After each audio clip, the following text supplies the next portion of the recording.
Достар, мындай ағарып кеткен пластмасс фараларды қалпына келтіруге тырысып көреміз. Қазір бірінші 2000-дық наждакпен шүргілеп, бірінші лак шашып көреміз.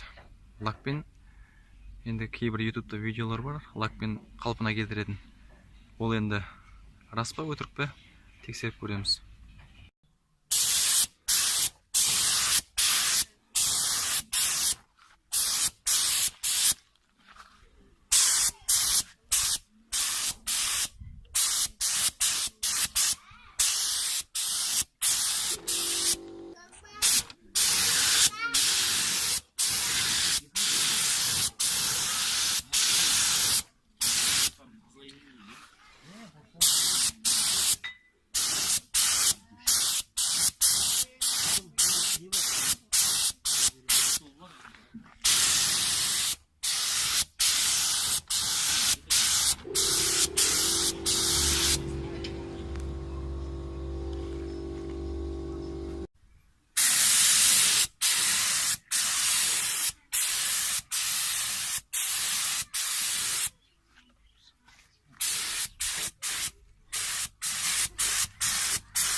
Мінекей достар, лакты да шашып болдық. 3 слой лак шаштық.